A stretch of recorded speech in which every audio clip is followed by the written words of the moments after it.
A man was shot dead by federal immigration officers in Minneapolis Saturday, with the city's police chief asking the residents to remain peaceful. But we have seen the video that is circulating on social media. Our demand today is for those federal agencies that are operating in our city to do so with the same discipline, humanity, and integrity that effective law enforcement in this country demands. Minneapolis Mayor Jacob Frey sharply criticized the presence of federal agents in the city, calling on the Trump administration to end its immigration operation.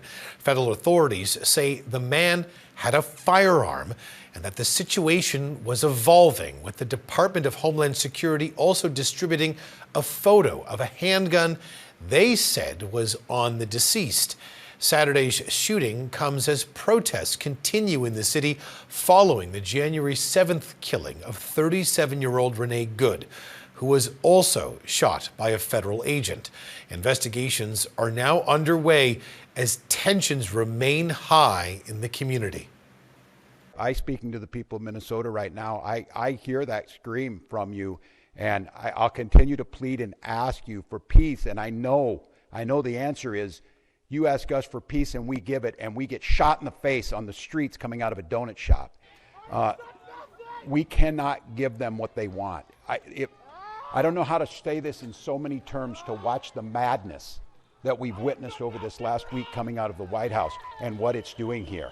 My confidence is, and I say it to Minnesotans, as I've said, exercise your First Amendment rights, speak out, bear witness and document legally.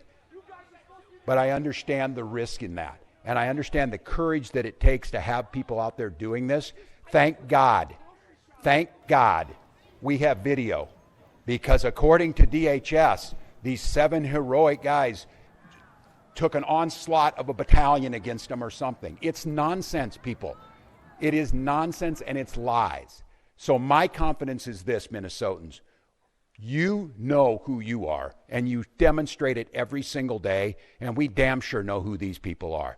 The American public knows, and this needs to be the event that says enough. What I've been hearing and seeing is that the community has been talking to each other as real people, and these people have come in and been hurting us. They've been attacking us when we've been doing nothing but following the law, peacefully observing, and then they decide to gang up and kill one of us. What have you been hearing about what happened this morning? What happened this morning is they tried to go into a restaurant. The restaurant didn't let them in, and a peaceful observer was recording them, and they decided to get aggressive with that peaceful observer. And then when there were 6, 8 of them on top of one person, they decided to shoot them in cold blood.